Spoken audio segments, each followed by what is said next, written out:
난 그렇게 안 살 거야. 뭐? 하고 싶은 말 하고 하고 싶은 짓 하면서 살 거야. 내가 나갈게. 됐어. 주희야, 괜찮아. 야, 맛있다. 맛있어.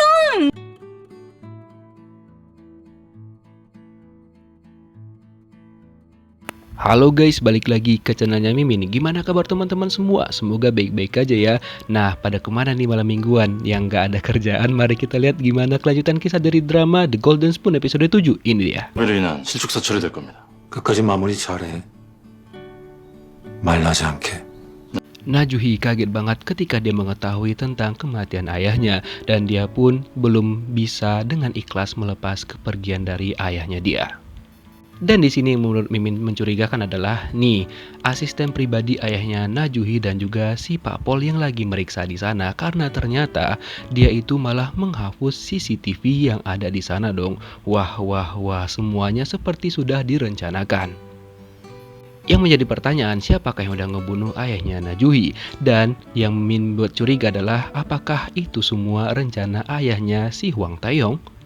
Atau karena dia mengetahui anaknya terakhir bertemu dengan ayahnya Najuhi sehingga dia menutupi kesalahan dari Hwang Tae-yong?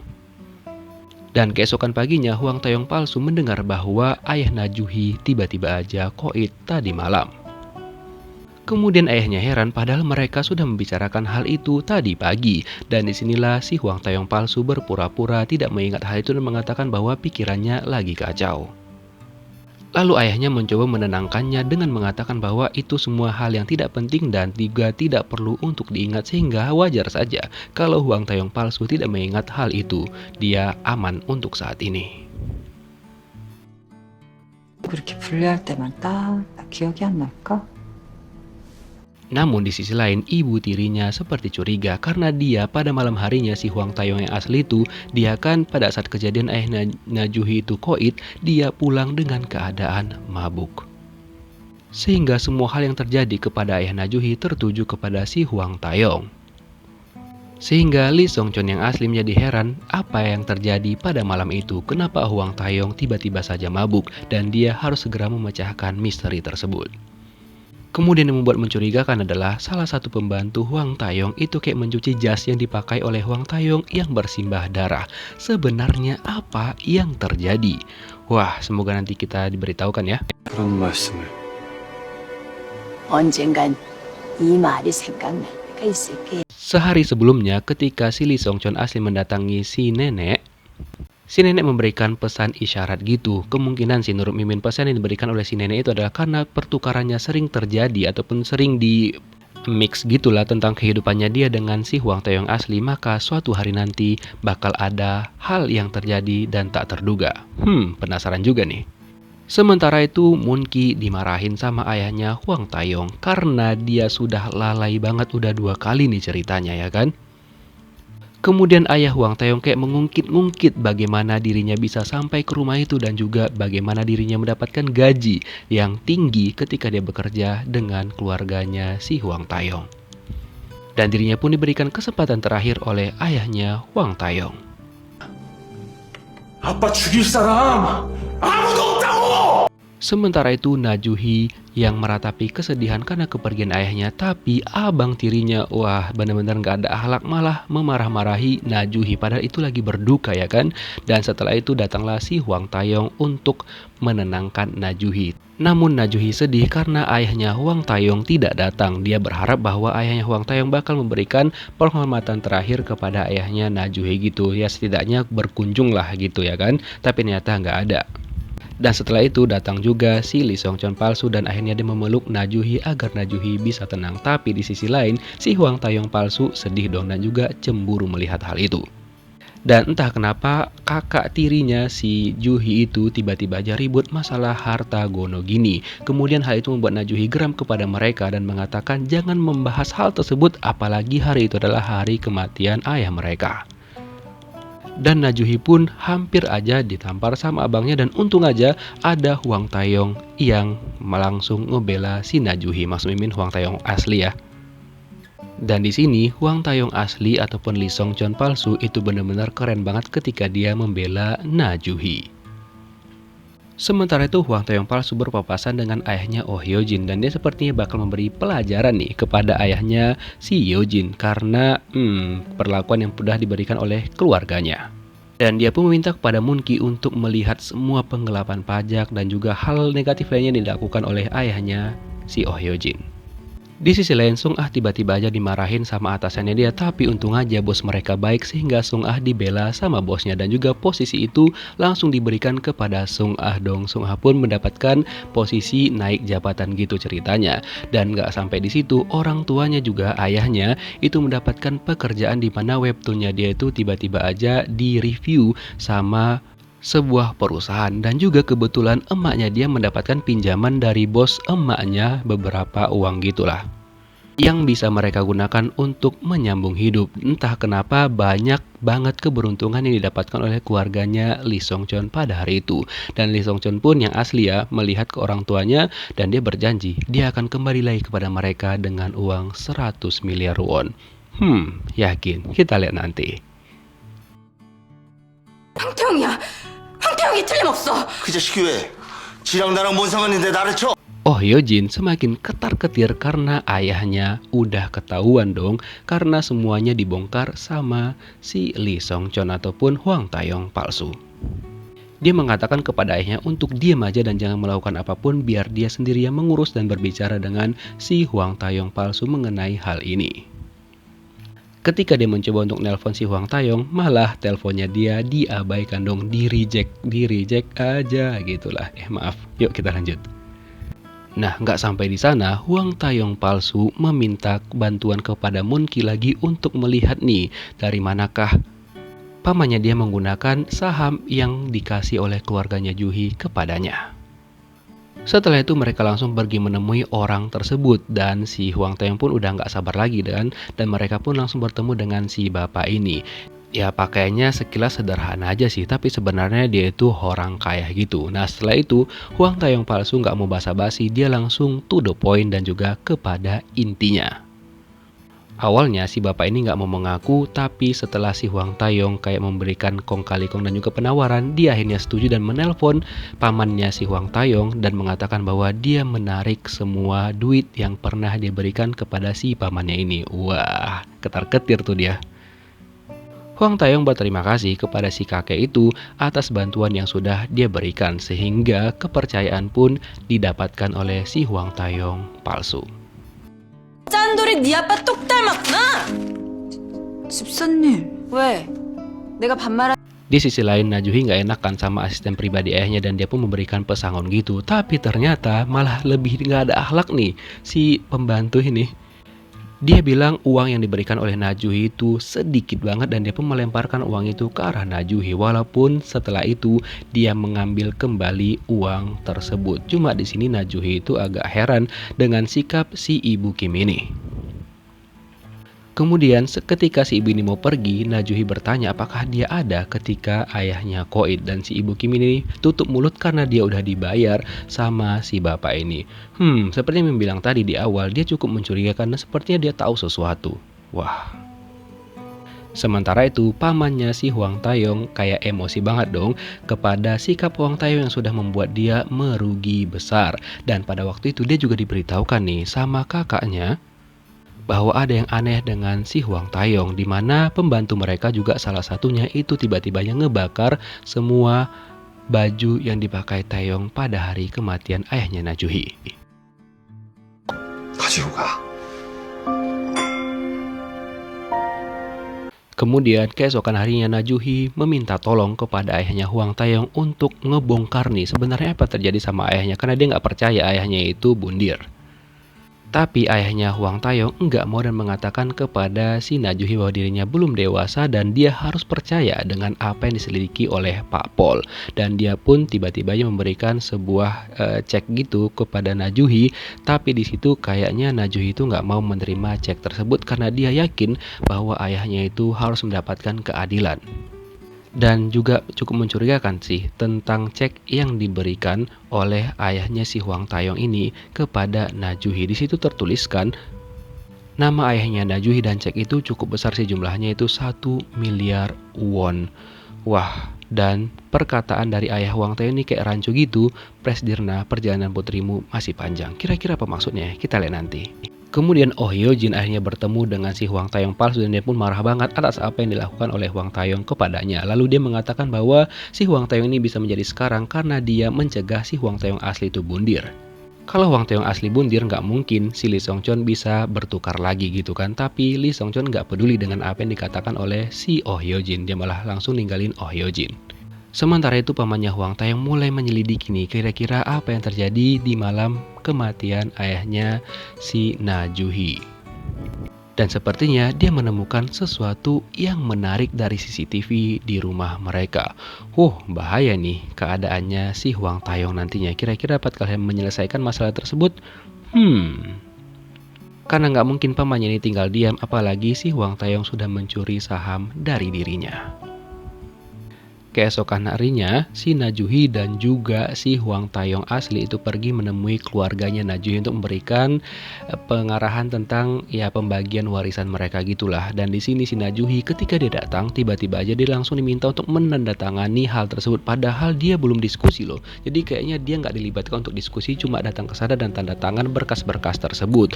Cuma ada yang aneh dengan berkas-berkas itu dong. Kalau Najuhi menandatangani itu dan dia sepertinya harus merelakan semua harta-harta itu, tapi Najuhi nggak mau. Ditambah lagi di sana si Hwang Tae-yong asli ataupun Lee Song-cheon dia ngebantu ketika hal tersebut dan mengatakan kepada Najuhi untuk jangan menandatangani berkas-berkas tersebut.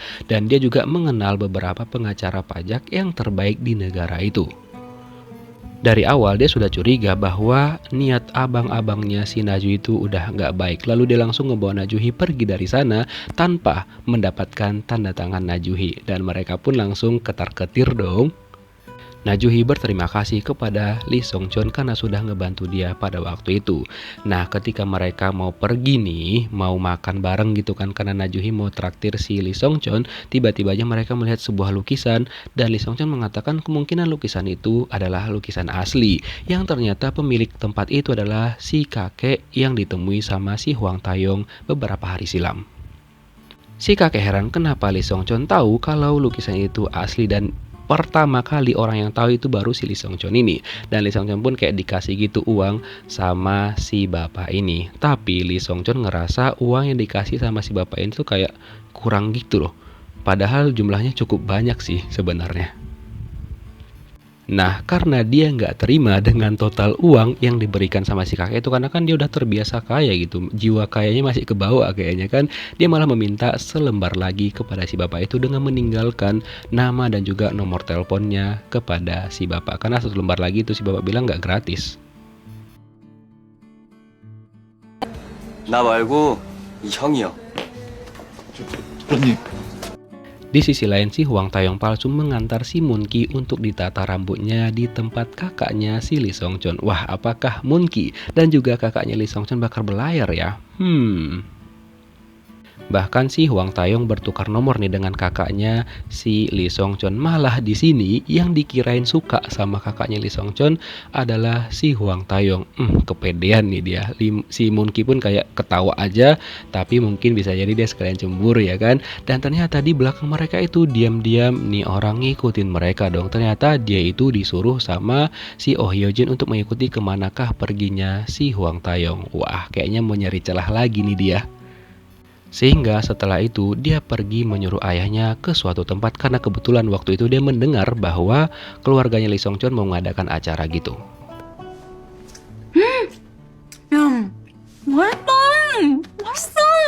Sementara itu Lee Song-cheon datang ke rumahnya si Najuhi. Dia ngebawa semua masakan yang dimasak sama emaknya dia.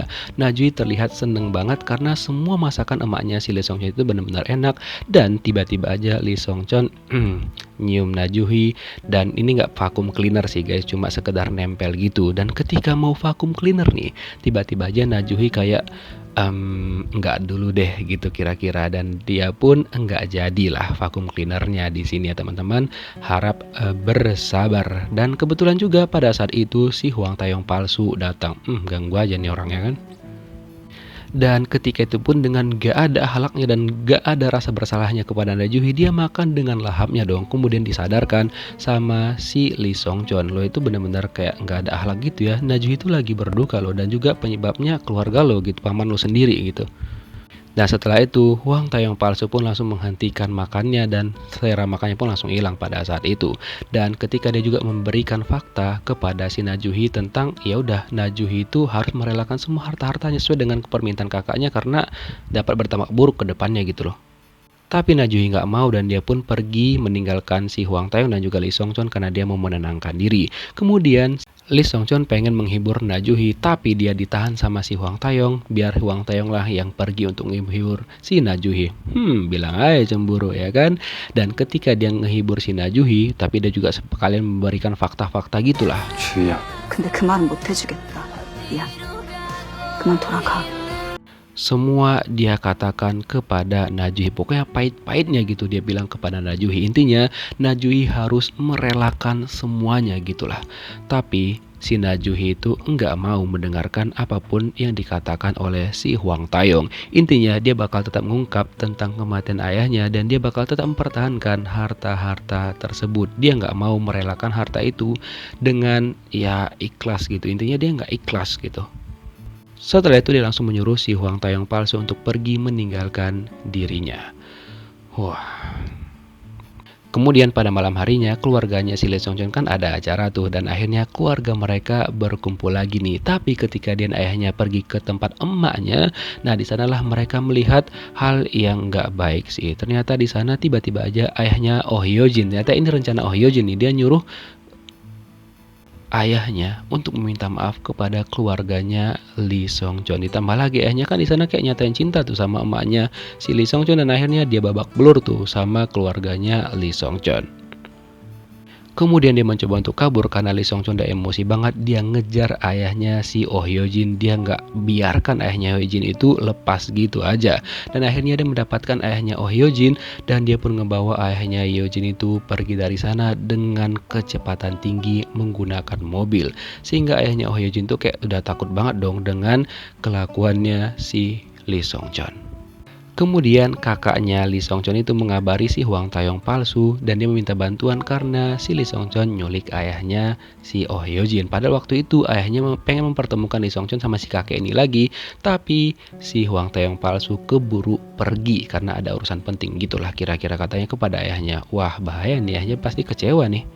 Lalu kakaknya Song Chon mengatakan kepada si Hwang Tae-yong palsu, dia meminta bantuan karena untuk saat ini hanya Hwang Tae-yong lah yang bisa ngebantu dirinya. 너 연수는 제대로 받은 거야? 어? 이거 완전 왕초보 아니야? 이런 애가 너랑 나랑 둘 다 골로 가는 수가 있어? 웃기고 Sementara itu Lee Song Chon membawa mobil dengan kecepatan yang cukup tinggi sehingga membuat ayahnya si Oh Hyo Jin tuh benar-benar takut banget dan dia meminta untuk segera dihentikan mobilnya. Tapi untung aja pada saat itu Hwang Tae-yong palsu gercep banget dan dia pun berhasil menghentikan mereka. Dan di sini si Hwang Tae-yong kayak ngebantu Lee Song Chon sih dan mengatakan kepada ayahnya si Oh Hyo Jin ini untuk anggap tidak ada kejadian pada hari itu. Intinya anggap aja nggak ada terjadi apa-apa dan ya kayak slow aja gitu. Walaupun ayahnya Oh Hyo Jin nggak terima, tapi Hwang Tae-yong ngancam ayahnya Oh Hyo Jin sehingga mau nggak mau ayahnya Hyo Jin ini ya harus nurut gitu. Ya di sini sebenarnya untung aja sih si Hwang Tae-yong ini datang, kalau nggak ya bahaya juga posisinya si Lee Song Chon. Sementara itu ayahnya seperti yang Mimin tebak tadi kecewa sehingga dia meminta kepada si bapak ini untuk memberikan sahamnya itu lagi kepada pamannya Lee Song Chon. Dia pengen Lee Song Chon tuh ya kehilangan sesuatu dan gimana caranya dia merebut hal itu kembali. Intinya dia pengen ngedidik anaknya gitu lah. Dia pengen ngelihat seberapa besar kemampuan dari si Hwang Tae-yong palsu ini untuk ngerebut lagi saham yang diberikan kembali kepada pamannya dia sendiri. Bakal seru nih kayaknya. Di sisi lain orang tuanya Lee Song Chon pun akhirnya saling jujur nih, terutama emaknya, dimana dia jujur kepada suaminya bahwa dirinya sama ayahnya si Oh Hyo Jin itulah. Pokoknya dia cerita semuanya dan dia meminta maaf. Tapi untung aja ayahnya si Lee Song Chon ini kayak ya udahlah, dan dia pun kayak nerima tentang hal itu dan dia juga mengatakan jangan meminta maaf akan hal itu karena di sini juga posisi dia salah. Intinya mereka sama-sama salah dan akhirnya mereka saling jujur dan berbaikan. Kemudian Huang Taeyong palsu kayak menasehati Lee Song Chon, dan dia pun di sini kayak arogan banget sih, intinya kok lo miskin ya udah miskin aja, nggak usah ngulah gitu. Tapi si Huang Taeyong asli ataupun Lee Song Chon mengatakan bahwa dirinya tidak akan mau hidup seperti itu, walaupun dia nggak punya uang, walaupun dia miskin, tapi dirinya akan tetap memperjuangkan keadilan. Mimin semakin curiga bahwa kemungkinan besar mereka berdua memang tertukar gitu loh, kan mereka juga lahir di tanggal yang sama. Bisa jadi orang tua mereka yang sekarang itu adalah orang tua asli mereka, karena sifatnya mirip nih sama ayah mereka masing-masing yang untuk yang kondisi sekarang ya. Dan kita lihatlah setelah ini apakah benar mereka berdua ini tertukar ataupun tidak. Kita lihat nanti, semoga dibahas ya di beberapa episode ke depan. Keesokan harinya ketika Najuhi habis melihat makam ayahnya, dia ditelepon sama si Huang Taeyong apakah dia mau dijemput ataupun tidak. Tapi Najuhi nggak mau karena dia kan lagi ngehindar nih sama si Huang Taeyong. Dia mengatakan bahwa Lee Song Chon bakal jemput dia pada hari itu, sehingga si Huang Taeyong harus menahan lagi. Dan dia pun sebenarnya cemburu, tapi kayak mana lagi, nggak bisa ya kan. Dan pada malam harinya pamannya si Huang Taeyong menemui dia, dan disinilah dia kayak nyinggung tentang kemanakah si Huang Taeyong, kenapa dia mabuk pada malam itu dan apa yang dia lakukan. Di sini sepertinya pamannya udah memiliki sebuah rencana gitu dan pasti bakal merugikan si Huang Taeyong sih. Ditambah lagi dia mengatakan bahwa rumornya ayahnya Najuhi itu nggak koit tapi dibunuh oleh orang lain, dan dia pun sepertinya mencurigai bahwa si Huang Taeyong lah pelaku yang sebenarnya. Tapi Huang Taeyong masih bingung sebenarnya apa yang terjadi pada malam itu. Kenapa si Huang Taeyong asli mabuk dan kenapa dia pergi menemui ayahnya Najuhi? Bakal banyak hal yang harus dia 팀으로 selesaikan. 긴급 체포합니다. 체포해. 당신은 변호 Tapi pada malam itu tiba-tiba aja Pak Pol datang ke rumahnya dan si Huang Taeyong palsu pun ditangkap karena dituduh sudah ngebunuh ayahnya Najuhi. Sementara itu Najuhi ketika dia pulang tiba-tiba aja ada orang yang ngikuti dia dari belakang. Mimin udah takut banget nih kan, tapi ternyata orang tersebut adalah Lee Song Chon. Cuma di sini yang buat aneh adalah tatapan Lee Song Chon tuh kayak aneh gitu kepada Najuhi. Apakah terjadi sesuatu kepada Lee Song Chon ya? Wah, membagongkan nih. Dan kira-kira apa yang akan dilakukan oleh si Huang Taeyong palsu untuk bebas dari hal ini? Kita lihat gimana kelanjutan kisahnya di episode 8 yang Mimin bakal review besok. Thank you for watching, see you next video guys, bye bye.